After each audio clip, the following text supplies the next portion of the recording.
Assalamu alaikum warahmatullah.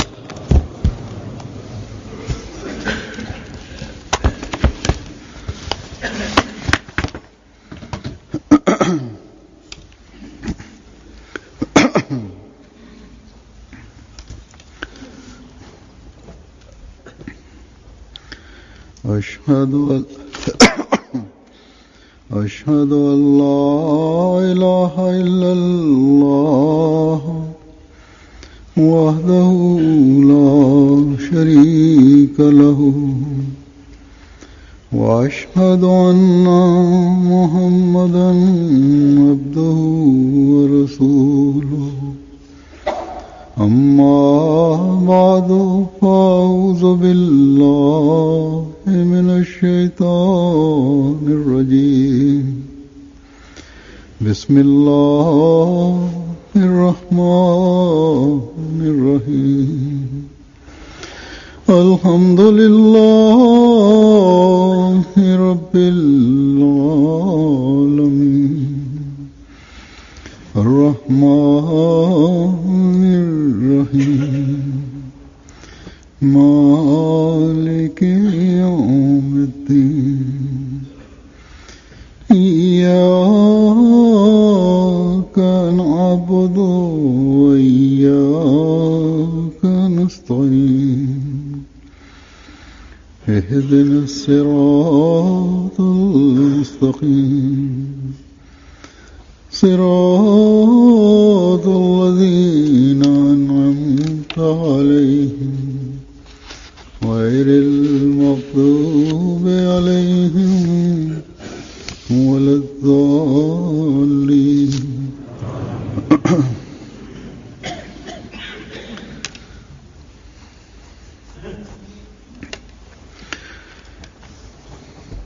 जब मैं सहाबा हज़रत मसीह मौऊद अलैहिस्सलाम के वाक़यात और रवायात बयान करता हूँ.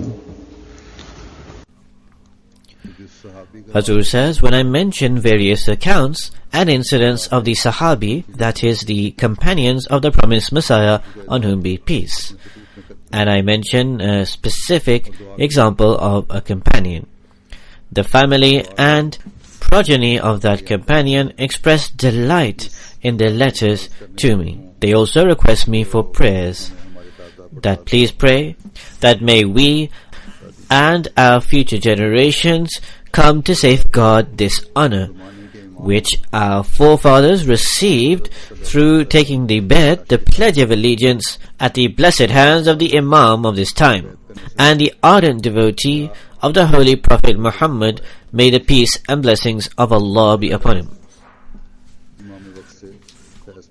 All who are able to live through that era and receive direct blessings from the promised Messiah, on whom be peace, the Imam of this time.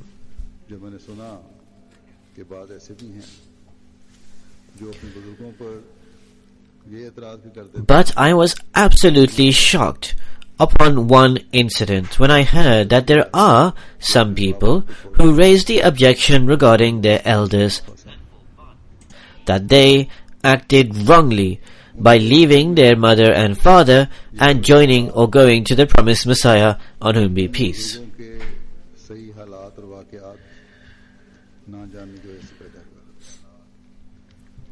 These misconceptions have formed in their hearts due to being unaware and uninformed of the actual circumstances and accounts of those companions and elders. Now that I have started relating the accounts of these elders from amongst such families where there are misgivings regarding the elders, one person of such a family contacted me and stated that after you related the account of such and such elder, the various questions and misgivings that were bothering me in my mind have been completely eliminated.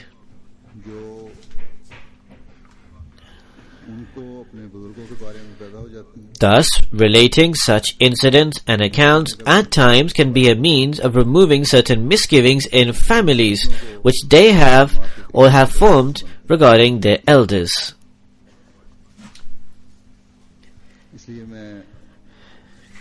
It also becomes a source of the generations after those elders to become close to the Jamaat. This is why I have said this again and again. The Khulafa before me have also said this repeatedly. Hazrat Khalifa Masih Rabi, the fourth Khalifa of the Ahmadiyya Muslim community, may Allah have mercy upon him, in particular started a series of relating the accounts of these companions. This was covered to some degree, but some were left over in the middle. Thus the progeny and descendants of the elders should revisit and keep on going over the incidents, history and accounts of the elders, so that they can, on the one hand, establish a strong connection with the Jamaat, and also so that their tarbiyat, that is moral training, can be carried out. Here I should also mention some of the families of the companions of the Promised Messiah ﷺ who have become distant from the Jamaat have done so because of the attitude of certain members of the Jamaat or certain office holders of the community. The matter reaches the point where such persons say that our forefathers or elders were wrong.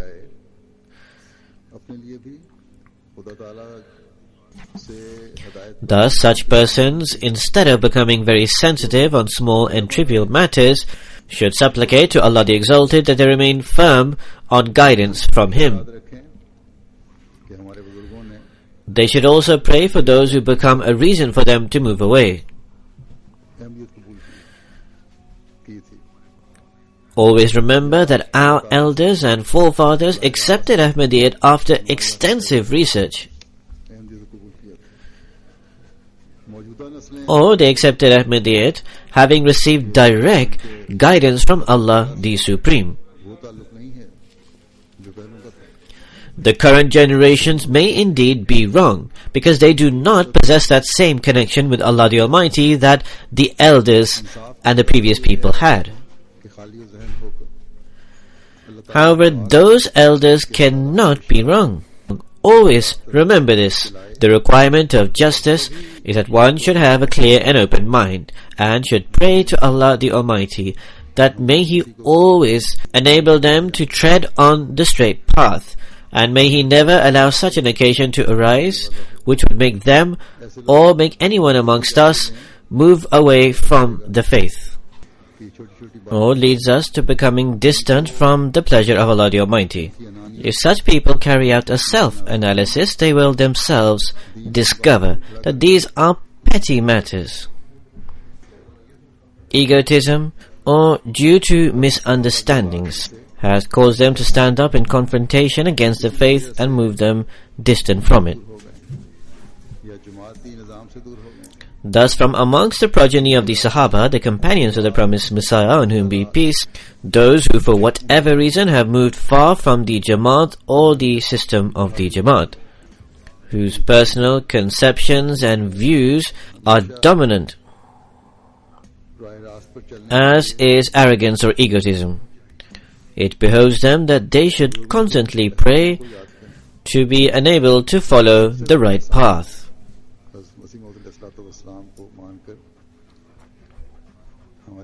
They should remember the favors of their elders.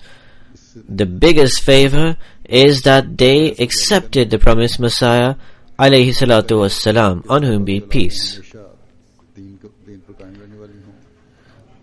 and thus enabled that blessings to continue in our blood. May Allah the Almighty enable the progeny of the companions to always remain firm on the faith. May they pray for their elders, rather than raising any objections against them. Today, after this brief introduction, I will once again relate the accounts of the Sahaba, the companions of the Promised Messiah alayhi salam. The first account or narration is of Hazrat Muhammad Fazil Sahib, son of Nur Muhammad Sahib. He relates, "One night after the Isha prayers, I said to Maulvi Sultan Ahmad Sahib, Maulvi Sahib, Hazrat Mirza Sahib has claimed to be the Messiah and the Mahdi. If he is in his claim in reality truthful, and if in this situation he has been sent in our nation, and we are deprived of recognizing him. Can we not even go to the trouble to at least go and meet him? That despite the fact Allah the Almighty has sent him in our land, yet we remain deprived of recognizing him and do not take any trouble to meet him. As Maulvi Sahib was right-minded and soft and kind-hearted, hearing this, he responded, "Most certainly one should go." I took a firm promise from him.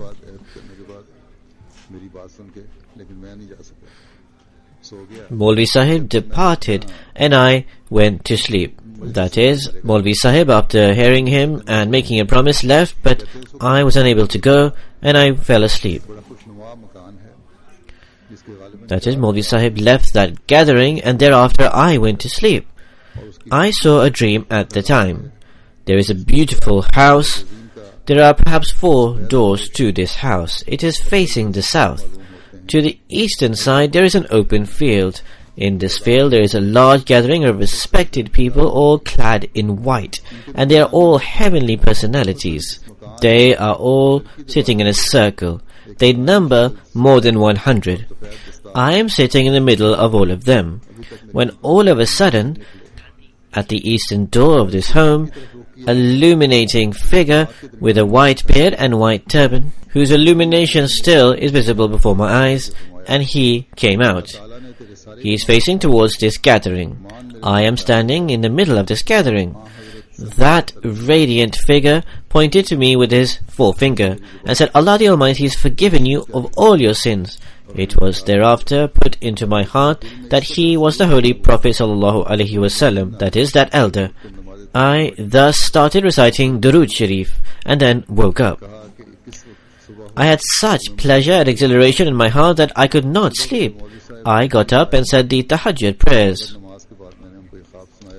I thought in my heart, when will morning arrive that I can go and inform Maulvi Sahib of this? When Maulvi Sahib came in the morning, and after the prayers I related to him this dream. After hearing it, he said, "You are a very fortunate person." Hazrat Sheikh Asghar Ali Sahib narrates, the promised Messiah, on whom be peace, would state that with respect to preaching, it is very beneficial to draw the attention of people that after the Isha prayers, before one sleeps, one should do fresh ablutions and carry out 2 Nafil voluntary prayers. In that prayer, one should pray that, "O my Lord, if this movement is true, then open up the truth upon us." He narrates that in 1900, I went to East Africa for a job. There, for work-related purposes, I took one of my old friends, Musamman Nek Muhammad Sahib, of Sarai Alamgir district, Gujarat. Whilst preaching to him, I gave him this formula, which was mentioned previously. He acted upon this. In the dream, Allah the Almighty showed him the following scene. He is in his house in Sarai Alamgir. His late father is with him. The room in which they are in is filled with light to the extreme. It is visible that a ripple of light from the sun is emanating, which immerses the room with light upon light. Thereafter a saint appears with an extremely beautiful and pure countenance. The father, referring to the saint, addressing the son, says, "This is the Imam Mahdi." Both the father and son have met Hazur. After this inspiring dream, they awoke. In the morning, they informed me of the circumstances and requested me to write a letter of initiation on their behalf. Thus I wrote a letter of their bet on their behalf. Alhamdulillah, now the entire family is Ahmadi.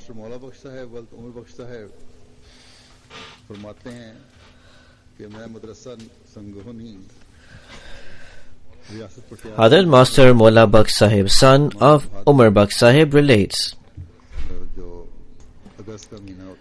I was a headmaster in the Madrasa Sanghani in the state of Patiala. In the month of Bahador, this is the month of August after the monsoon season. He said it was the holidays at the time. I had a keen desire to come before the promised Messiah alayhi salam. My late son Abdul Ghaffar was 2 at the time.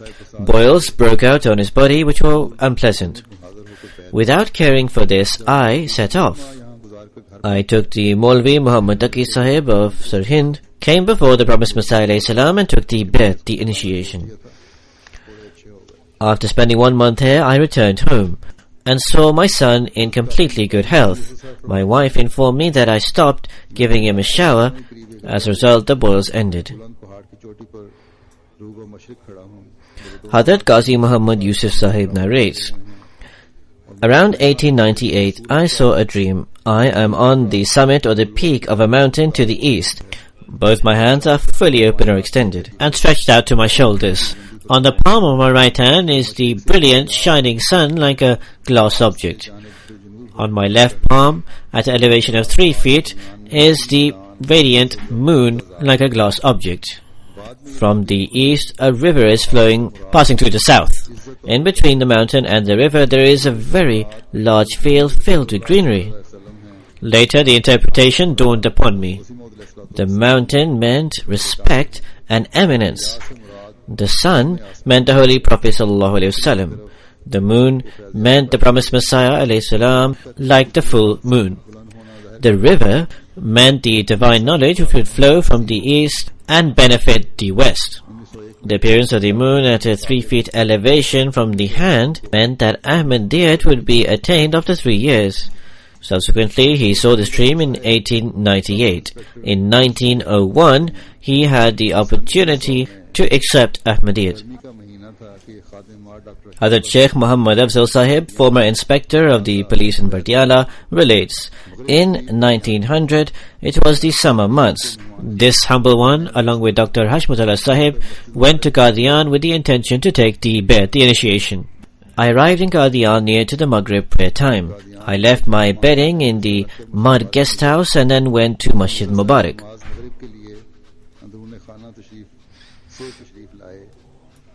I left my bedding in the mud guest house and then went to Masjid Mubarak. Respected Mirza Sahib came for the Maghrib prayer from his private residence. Because it had become dark somewhat, he appeared plump or overweight. Because I had been brought up in the urban environment, Satan put it into my heart, why would he not be fat? God forbid he had this misconception in his heart regarding the Promised Messiah ﷺ due to not being able to see him properly in the dark. Satan put it in his heart, why would he not be fat? He abundantly devours the money of people. Then I heard the voices of many women from inside. Again, satanic thoughts entered my heart, that what do I know about the nobility of the Promised Messiah ﷺ? I fought a fierce struggle with my inner self to the extent that my entire body was covered with sweat. My ego would create new and impure thoughts regarding the Promised Messiah ﷺ. I would continue praying in my prayers that, O Lord, if this person is true, may I not leave his door unsuccessful and empty-handed. However, my heart would not reform. After the prayer, I returned to the guest house. I decided that it would not be appropriate to take the initiation in such circumstances. I do not recall if I said the Isha prayers or not, and if I did, where I said it, but I slept in this melancholy state. It was approximately 2 or 3 at night, when in a dream I see that a person grabs me by the neck, making me stand up from the bedstead. He presses my neck so hard that I was almost at the point of death. The person grabbing me said, "Do you not know who Mirza is? He is that person who never uttered a lie. He is completely truthful in his claim. Do not dare to contemplate anything else." He then pushed me back onto the bedstead. This was such a terrifying and fearful dream that I woke up. At the time, there were tears in my eyes. There was acute pain in my neck, as if somebody had in reality grabbed my neck, whereas this had all occurred in the state of a dream. I asked my heart, is there any doubt left of the truth of the Promised Messiah? Absolutely not, said my heart. In the morning, I saw Mirza Sahib, and I realized that he was an angel who had descended from the heavens and had a body of an ordinary person. I decided to sacrifice my life upon his every act. Whenever Hazur alayhi salam came in view, I would spontaneously cry, as if he was my beloved, whereas I a worthless devotee. With great happiness I took the initiation. Allah the Almighty removed me from the grip of Satan and forcibly put me at the door of the Messiah. Otherwise, what was left but for me to go astray? Hazrat Qaimuddin Sahib relates, I saw in a dream that I am leaving the mosque in my village after prayer.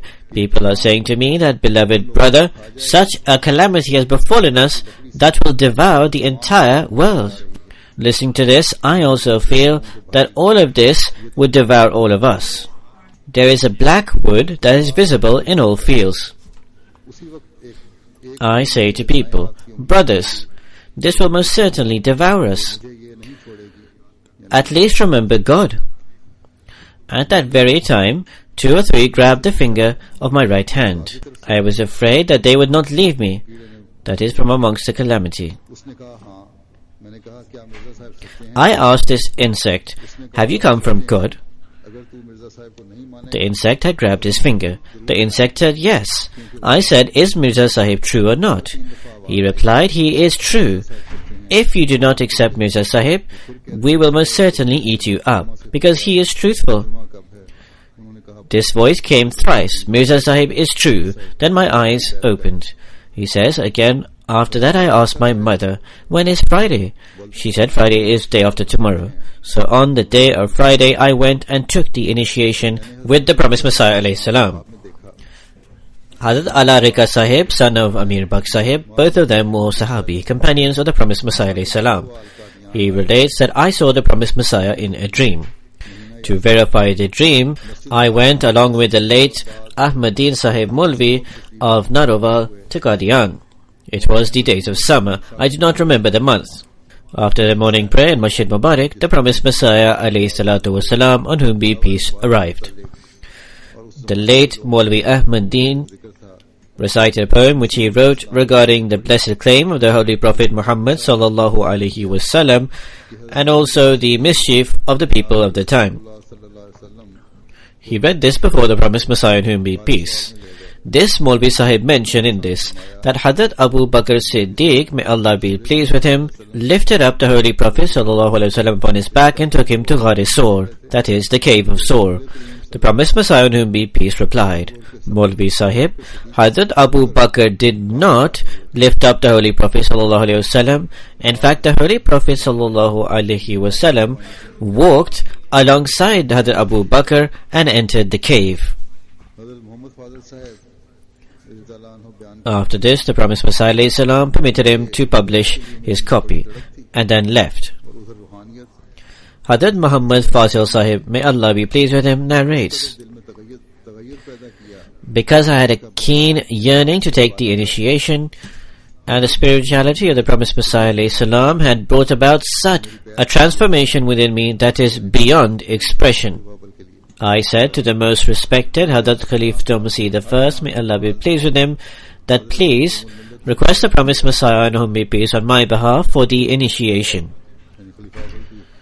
Subsequently, at every evening prayer, Hazrat Khalifatul Masih I would request the promised Messiah alayhi salam on my behalf to take the initiation.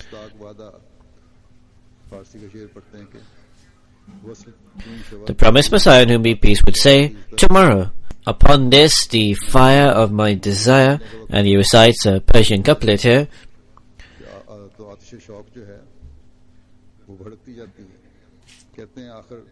meaning when the moment of meeting the beloved comes close, then the fire of curiosity and interest keeps on increasing. Subsequently, I decided after a week that I have already taken the bet, the initiation, in my dream. Without permission, I departed from there. When he had not taken the initiation for a few days, he said, I have already taken this in my dream.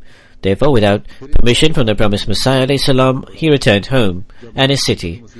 He said, when I arrived back home, the state of restlessness and deep thirst continued. 1 month later, I left for Qadian. When I entered the clinic of Hazrat Khalifatul Masih I, he looked at me smiling.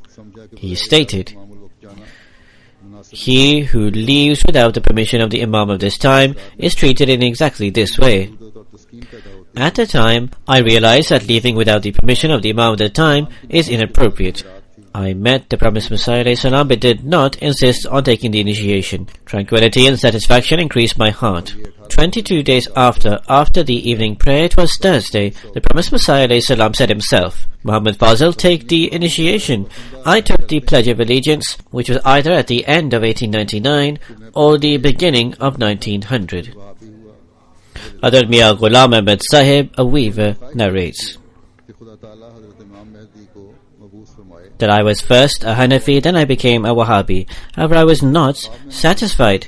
The desire remained in my heart that Allah the Almighty should cause the Imam Mahdi's advent to occur, and I should join his army. Once I saw the blessed countenance of the promised Messiah ﷺ in a dream. I went to Qadian and saw exactly that image that I had seen in the dream, and I took the initiation. Hazrat Hakim Abdur Rahman Sahib narrates, relating to his father, the account of his taking the bed, the Pledge of Allegiance, is as follows. He would say that here a Maulvi Alauddin Sahib resides. He has a mosque nearby. My father would study from him. One day, whilst doing the ablutions at the time of Isha, my father asked Maulvi Sahib, Maulvi Sahib, nowadays there are many shooting stars in the heavens. What is the reason for this? Maulvi Sahib responded, the Imam Mahdi's arrival is imminent. His advent is being celebrated with jubilation in the heavens. My father would say that a few days after, I heard of the promised Messiah ﷺ, and I went to the Qadian and took the initiation. When I returned, I said to Maulvi Sahib that I have taken the initiation. What do you think? However, he remained silent. A short while after, he said quietly, the message is true, however we are worldly or materialistic people. In other words, they claim to be Maulvis and also they are worldly and materialistic. Hazrat Mian Rahim Bakhsh Sahib relates, the day there was a debate and a prayer deal between Abdul Haq Sahib Ghaznavi and Promised Messiah ﷺ, my father was present in that prayer deal. He would relate that at the point when the Promised Messiah ﷺ supplicated in prayer, Hazrat Maulvi Nuruddin Sahib fainted. He could not bear it. In other words, the Promised Messiah ﷺ was praying with such intense passion, was weeping in tenderness of heart, that his health suffered. My father said that seeing the Promised Messiah ﷺ, my heart testified that this person is not of the world, he is of the heavens. So thus when he returned here, he related all of this to his tribe or clan. He said, this is a most astounding movement. They are angelic people. Subsequently, my father, I, my uncle, in fact my entire family took the Bai'at, the initiation. Hazrat Chaudhry Rahmat Khan Sahib relates, the incident of my Pledge of Allegiance was as follows, is that in a dream I exit the house. The Promised Messiah, in whom be peace, alongside Chaudhry Mullah Bakhsh Bhatti, Chaudhry Ghulam Hussain Sahib, Maulvi Rahim Bakhsh, Maulvi Shamsuddin, Maulvi Alafuddin and Maulvi Anayatullah Rahmat Jat Sahib, etc. were all standing together. They had all returned from the market. Chaudhry Mullah Bakhsh Sahib said to me, take the initiation now. What better time is there than now? The Promised Messiah ﷺ is here himself. So I went alongside him.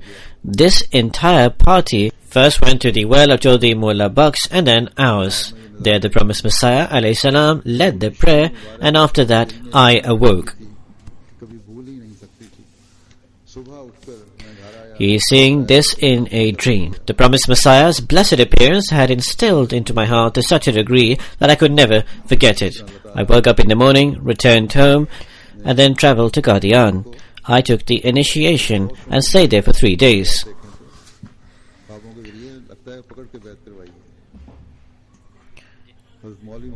Through the means of dreams, many people, it seems, were grabbed by Allah the Almighty and compelled to do the Pledge of Allegiance. Hazrat Maulvi Muhammad Abdullah Sahib relates, I read Barahini Ahmadiyyat in 1892 and 1893. It greatly impressed me. I read the writings of the Promised Messiah ﷺ and also that of Maulvi Hussain Sahib Batalvi, and I read them in comparison. I understood the arguments of Maulvi Hussain Batalvi to be weak. They had no impact upon my personality. The arguments of the Promised Messiah ﷺ were, one, strong, and also they manifested spirituality. On a daily basis, my love for it increased, and it had a deep impression upon my heart. I continued my studies and investigation. Then I started seeing a series of dreams. In 1897, I saw a dream. The promised Messiah ﷺ is before me. My face is facing the east. The promised Messiah ﷺ is facing me. Hazrat Khalifa Masih II is at the right side of the promised Messiah ﷺ. I think Hazrat Khalifa Masih II was just 8 or 9 years old at the time. The promised Messiah ﷺ pointed towards Hazrat Khalifa Masih II. He said that Ahmad who has come was a messenger, that is, the previous Ahmad was a messenger and did not come in following to anyone. However, the Ahmad who is here now, the promised Messiah ﷺ asked the second Khalifa, who does that current Ahmad refer to? He indicated it means you, a following messenger. That is, this Ahmad came in obedience or following to the previous Ahmad, the first Ahmad. After this I wrote a letter of initiation. A short while later I went to Qadian and took the pledge of allegiance at the hands of the promised Messiah ﷺ. Hazrat Nizamuddin Sahib relates the following account. The Assalamu alaikum wa rahmatullahi wa barakatuhu, the greetings of peace of the chief of creation, the Holy Prophet ﷺ, would come from people of far off places. In other words, the message in the hadith that the Holy Prophet ﷺ said that give my salam, a greeting of peace to the Messiah, would come from often far off places. However, I would think, and he writes this in a verse of Persian poetry, that the peers, that is the ascetics, would not fly forward, rather it is the followers who bring that about. That is to say, he assumed it is not any quality of his, rather it is because of the followers that Ahmadiyyat is gaining strength. He said, when finally I prayed fervently in Masjid Aqsa, from amongst the infinite treasure of Allah the Almighty, He opened up some upon this humble one, which required one sheet of paper to write on. Then I took the initiation, and I had peace and satisfaction. So he said, when he prayed fervently, then Allah the Almighty opened up his heart to such a degree that he received satisfaction and tranquility and took the initiation. The satanic thoughts were dispelled. Hazrat Sayyid Walayat Shah Sahib relates, in 1897, I was studying in Sialkot in the American Mission House in the 5th grade. First I lived in the boarding house, and then upon the recommendation of my teacher who was English, I was appointed a tutor of 2 of the brothers of Aga Muhammad Waqir Sahib. I was given a separate place for accommodation. I had heard of the claim of the promised Messiah ﷺ already. However, as they were not according to my old customs and rituals, I did not give attention towards investigating into it any further.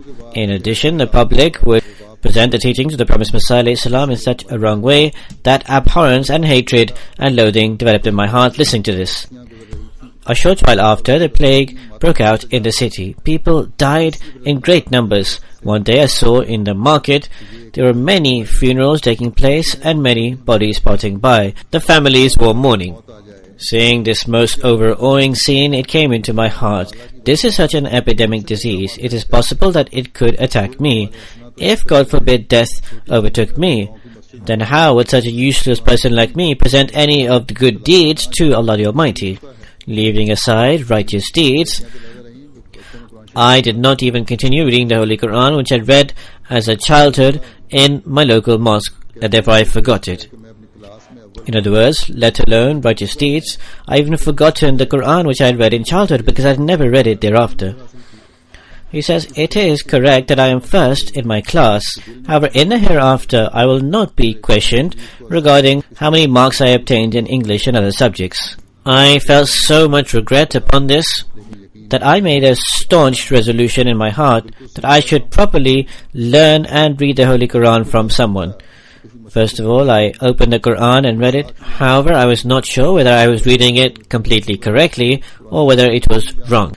Thereafter, I thought I should learn it from some mullah of a mosque. However, I was afraid that they would say that you have become so old, yet you do not even know how to read the Holy Quran. Ultimately, I rested upon the idea that if anywhere the dars, that is the religious lecture of the Quran, is being given, I should sit there and listen to the recitation of the Holy Quran. In addition, I would also learn the translation. After inquiring from here and there, I learned that apart from the Ahmadiyya mosque, no other place holds a dars, a religious lecture. I thought that doesn't matter. I will only listen to the Holy Quran and I will give no attention whatsoever to their doctrines and beliefs. Before I went, Agha Sahib stopped me and said, if you go there, you will most certainly become a Mirzai. I reassured him, I am not going to become a Mirzai, I am only going to listen to the Holy Quran. He did not agree with this, but the next day, when I had the opportunity, I reached the Ahmadiyya mosque.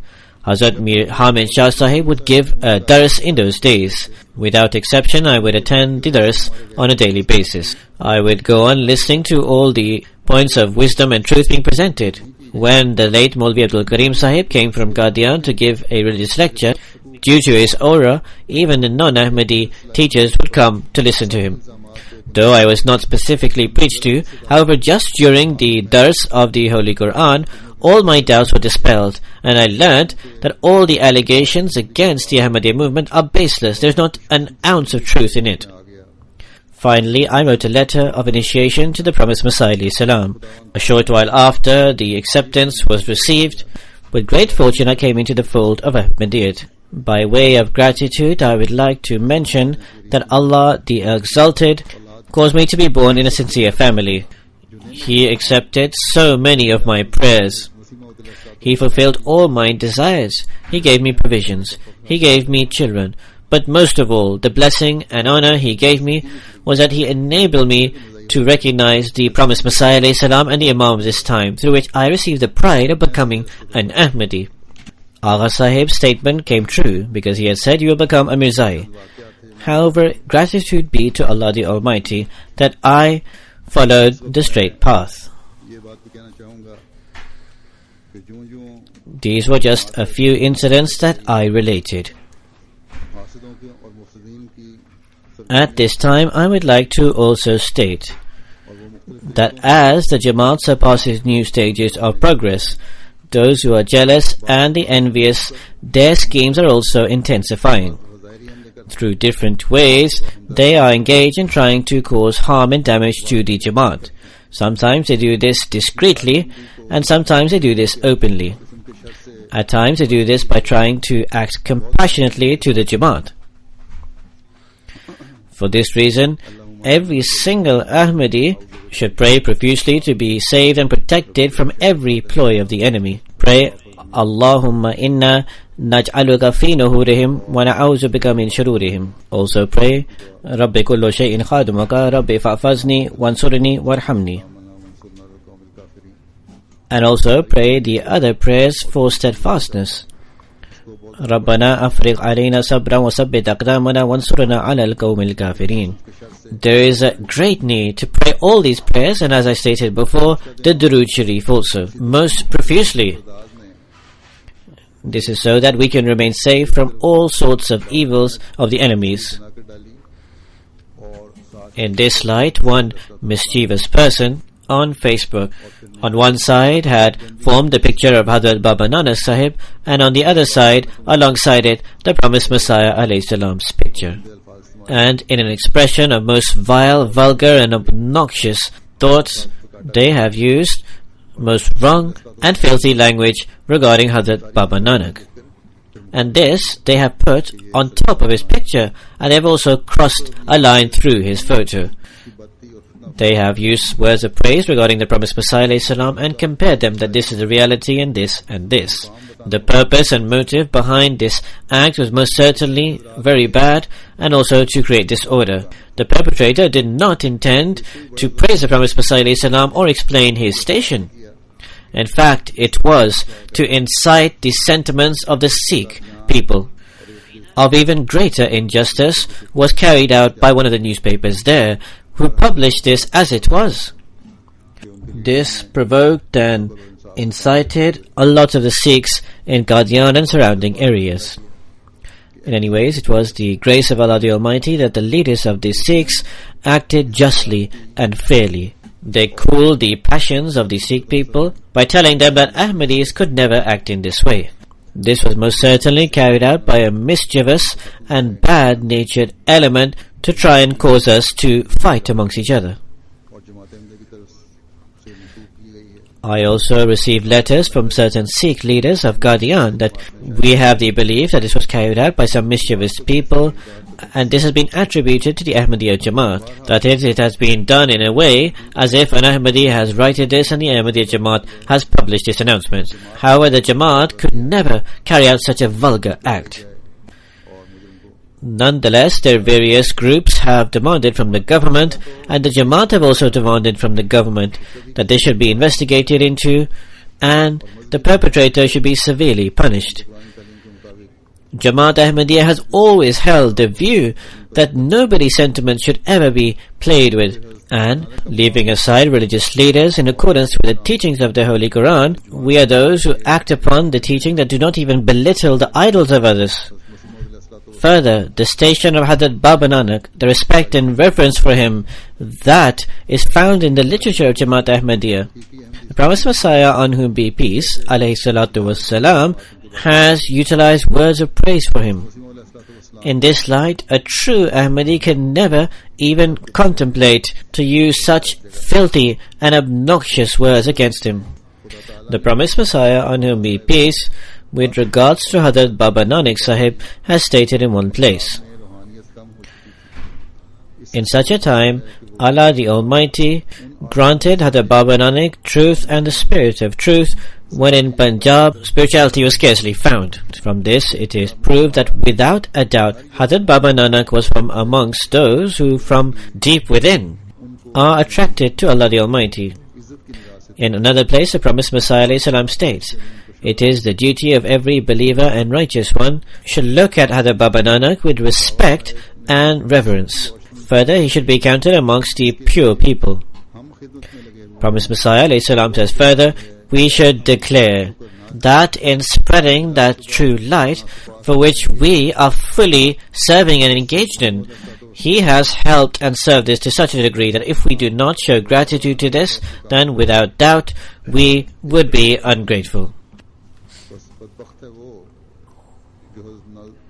Thus, the promised Messiah ﷺ has declared his work and the work of Hazrat Baba Nanak as of the same type. So therefore, wicked and malicious is that person who uses such wrong and foul language against Hazrat Baba Nanak. The promised Messiah ﷺ says further, justice demands and requires of us that we should profess.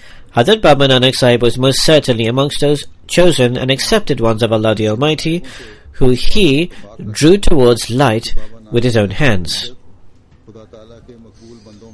The promised Messiah ﷺ says further, I agree with the respected Sikhs that Hazrat Baba Nanak Sahib was in reality amongst the chosen and accepted ones of God. The promised Messiah ﷺ says further, and this has been published by the Jamaat, Hazrat Baba Nanak Sahib in reality is amongst the chosen and accepted ones of Allah the Almighty. He was amongst those upon whom divine blessings descend and who are purified by the hands of Allah the Almighty. I consider such people as mischief makers who slander and use such foul language against such blessed people of Allah the Almighty. Raja Ramchandar Ji, Operation Ji Maharaj were all sent by Allah the Exalted and are respected individuals.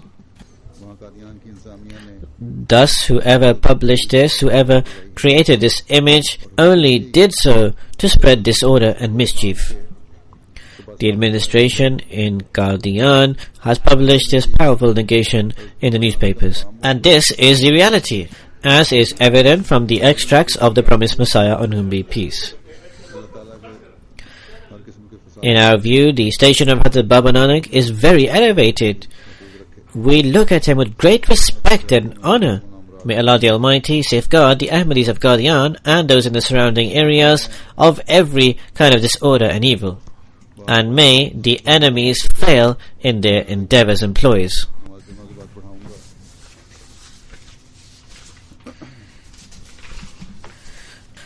At this time, I will mention some people who have passed away, and I will lead the funeral prayers after the Friday prayers.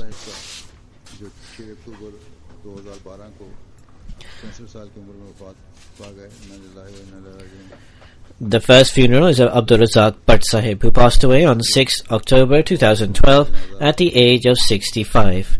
Inna lillahi wa inna ilayhi raji'un. He was a muballigh silsila, a missionary. He was a musi. His funeral prayer was offered in the area of Sadr Anjuman Ahmadiyya.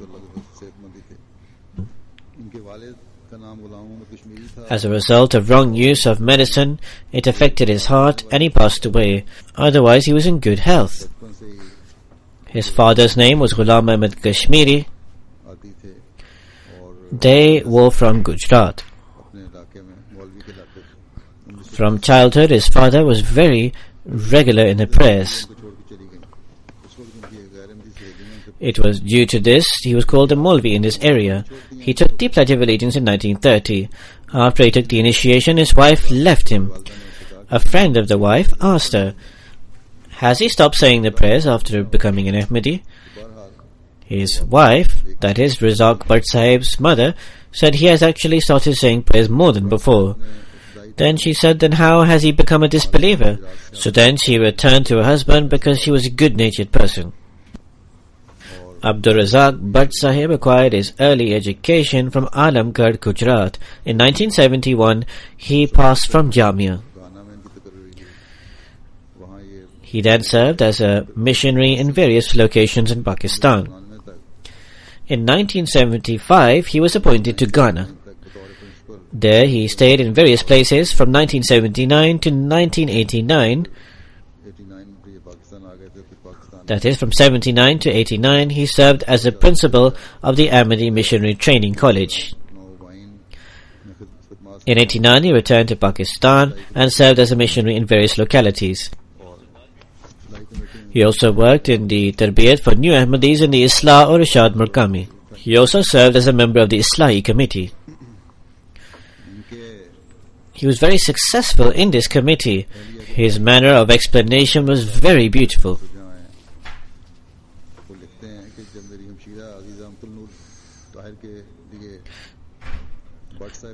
The brother of his wife, Mubarak Tahir Ahmed, is a secretary Nusrat Jahan. He writes, "When the marriage proposal came from my sister Abdul Nur Sahiba for Abdul Bhatt Sahib, then my beloved father, Hazrat Maulana Munawwar Sahib, sought advice from the then Secretary Hadiqatul Mubashirin, Sheikh Mubarak Sahib. He said, 'Tell me, how is this work in the field?' Sheikh Sahib said he works very well. His reports are pleasing and is satisfactory. He said, 'It is based on this report that my father decided to accept this marriage proposal.' Hazur says that I have lived alongside him in Ghana, and I have seen that the manner in which he has selflessly worked, there are very few missionaries who work in this manner in the field.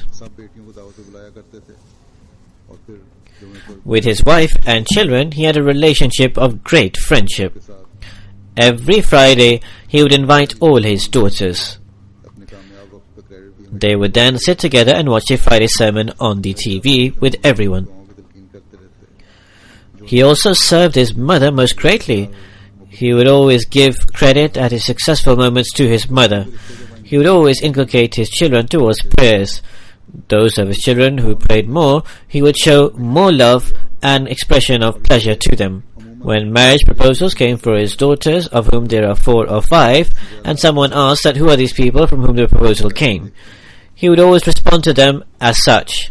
And this is also generally a great lesson for those people who, more than is necessary, focus on worldliness and materialism. So he would respond to such people who inquire that the boy offers his prayers and gives chanda. What more do you want?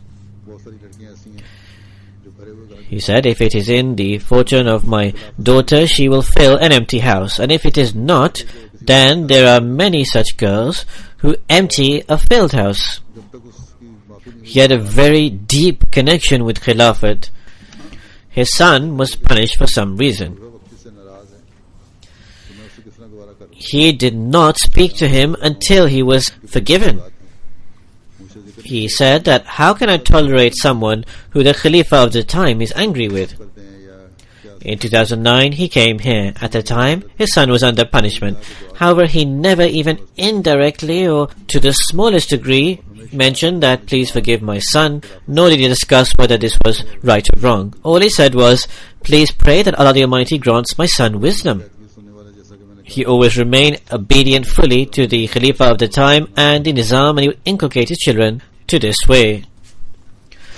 He would always regularly listen to the Friday sermons, as I stated. If during the sermon any of his children made noise, he would be very upset with them.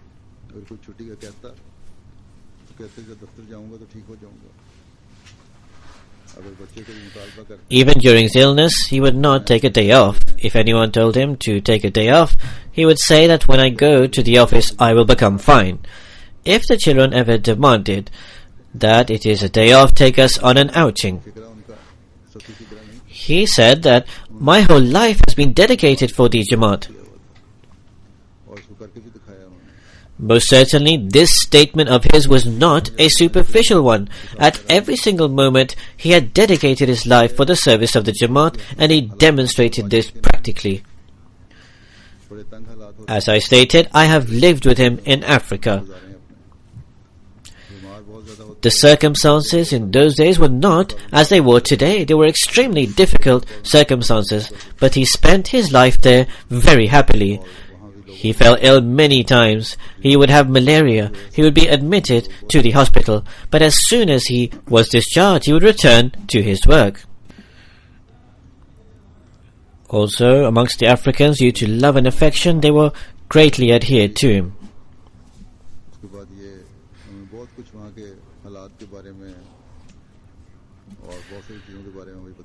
When I went to Ghana also, he was a missionary there previously. He guided me greatly with relation to the circumstances of the time and many other things. He guided me a lot also. May Allah the Almighty treat him with kindness and love. May mercy and blessings descend upon him, and may Allah the Almighty include him amongst his beloved ones. May Allah the Almighty give courage, patience and forbearance to his wife and children also. One of his daughters is married to the Murabbi Silsila, the missionary in Sierra Leone. She could not attend the funeral. May Allah the Almighty grant all of them courage, patience and forbearance. The second funeral that I will mention just now is of respected Dr. Famida Munir Sahiba. She passed away at the age of 75 on 8th October 2012 in Canada. Surely to Allah we belong, and to Him we shall return. In 1964, she did MBBS from Fatima Jinnah Medical College, Lahore.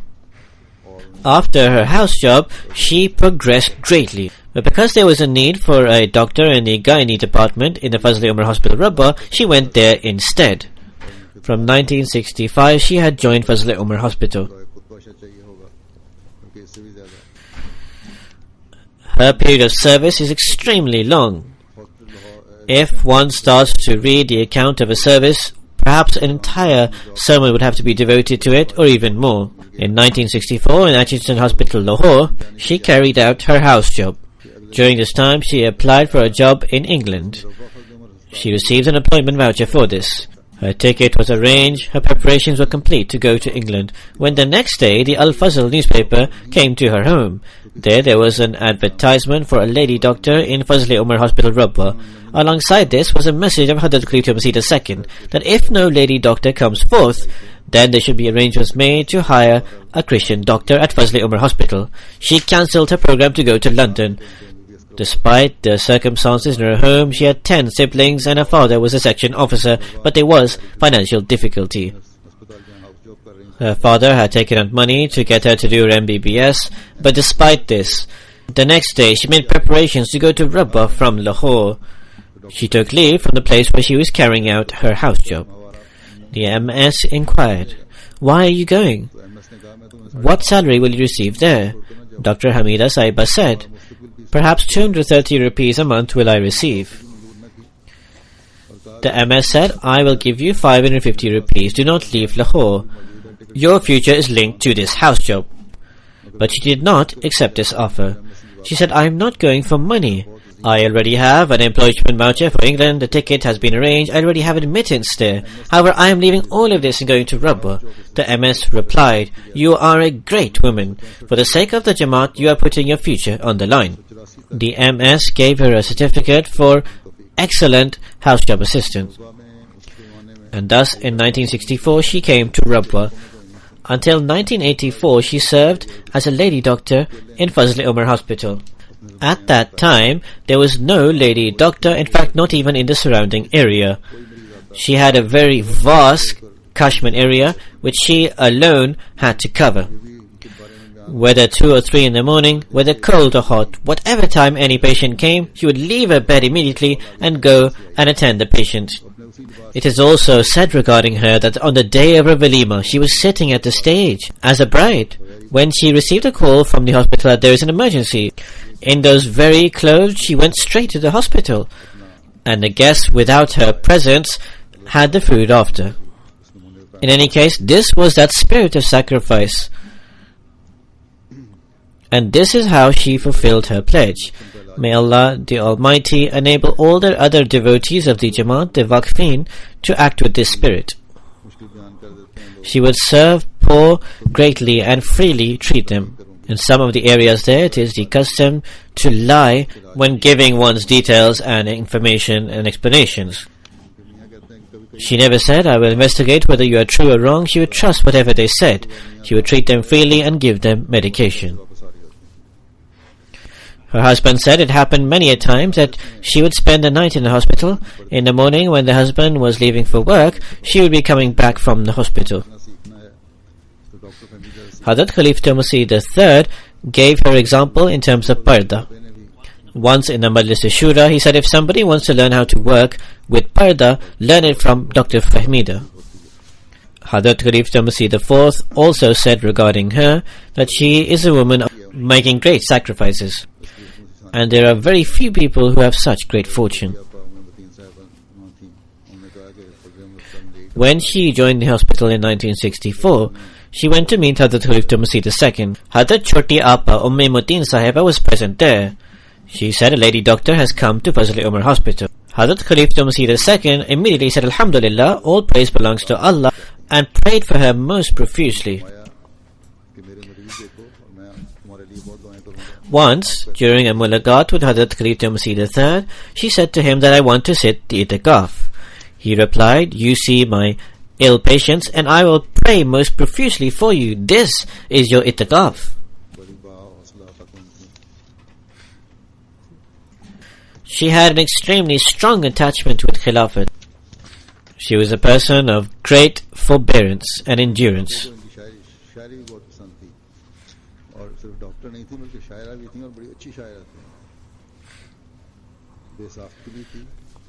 Hazrat Khalifa Masih IV greatly liked her poetry.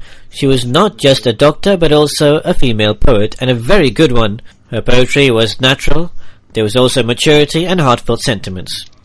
7 of her poetic compilations have been published.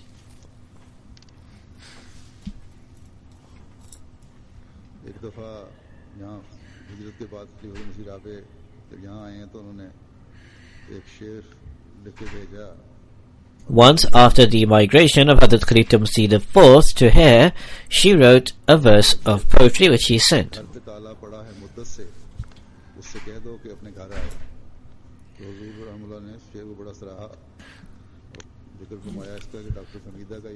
The lock is on the door for some time. Tell him to return home. Hazur, may Allah have mercy upon him, greatly appreciated this. Hazur said, this style of Dr. Fahmida, of the old lady style of admonition, is very liked by me. She would always admonish her children and her siblings. If you desire respect and honor in the world, then attach yourselves to Khilafat to such a degree as if you completely eliminate everything else apart from this. Dr. Nusrat Jahan Sahiba, who is currently the in charge of the Fazl Umar Hospital section, has related, she was a very patient and good-natured person. There were very difficult circumstances at the time. There were not proper provisions, but she would work with great endeavor. She was the highest expert in her field. She was very loving and benevolent towards me. Her patients remember her even today. Currently, Dr. Nusrat Jahan Sahiba works there with the grace of the Almighty Allah. She is working with the great spirit of Waqf devotee. May Allah the Almighty bless her work and her age. May Allah the Almighty fulfill the deficiency in doctors, and the few doctors who are there, may Allah the Almighty grant them cure and also forbearance. Dr. Nusrat Jahan Sahiba is also in need of prayers. So once there was a poetic competition there. A verse of poetry was given and there was a competition of writing poetry. One had to write their name. It was her habit because she was very humble. At the end she wrote, in the line where you have to write your name on the poetry, service to humanity, fond of writing, fulfilling responsibilities at home, requests for prayers for a good end.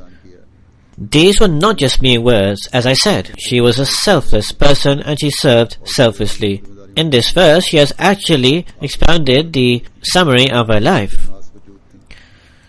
Most certainly, she was one to serve humanity. She fulfilled her household responsibilities and she always had one eye upon the hereafter. She was a very selfless person, and I believe she also had a good end. Because in accordance with the hadith, if people praise one, then heaven becomes a necessity for them. She was also among such persons. May Allah the Almighty continuously elevate the rank of the deceased. May Allah the Almighty enable her children to continue her pious ways. And may Allah the Almighty also grant her husband patience and forbearance.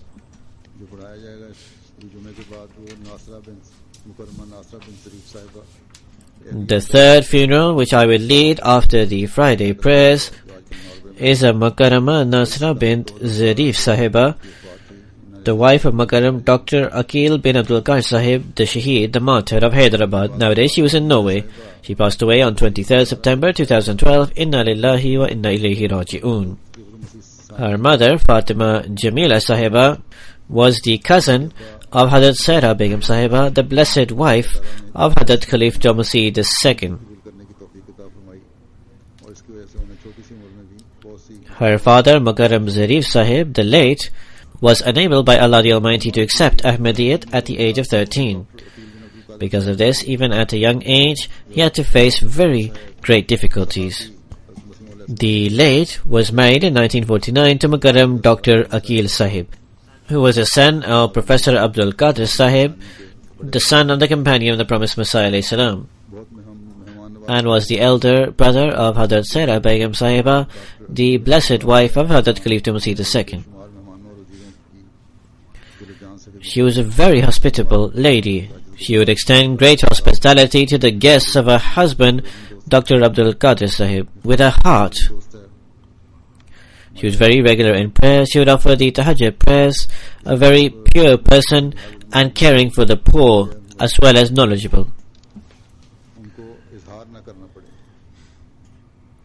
She would always remain engaged in the endeavor to fulfill the needs of the needy, that they were not required to express their needs. She had an enthusiasm to learn everything. She had passed her exam in literature. She also attempted to give her children excellent education. In 1985, due to the circumstances that arose due to her husband, martyrdom, she was forced to migrate in 1987 to Norway. Although she was 60 years old and she suffered from high blood pressure, but still she tried to learn the Norwegian language. She had great love for the Jamaat and Khilafat. She was always engaged in study of the Jamaat literature and the books of the promised Messiah alayhi salam. She was always be mindful in regularly contributing to Chanda. 2 of her sons are doctors and she has 1 daughter. May Allah the Almighty enable her children to also continue her pious ways and also elevate her rank.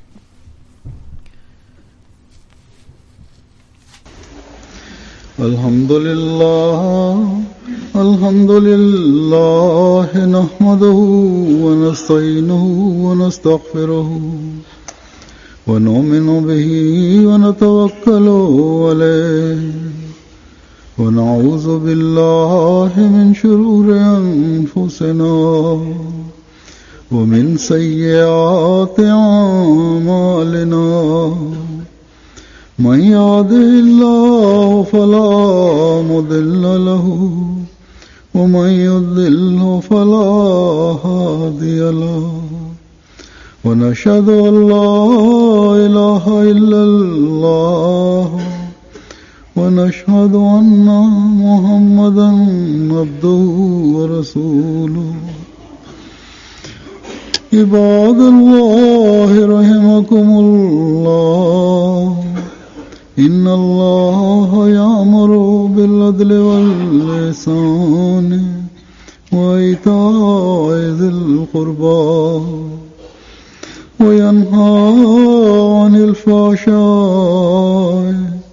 والمنكر والبغي يعظكم لعلكم تذكرون اذكروا الله يذكركم وادعوه يستجب لكم ولذكر الله أكبر.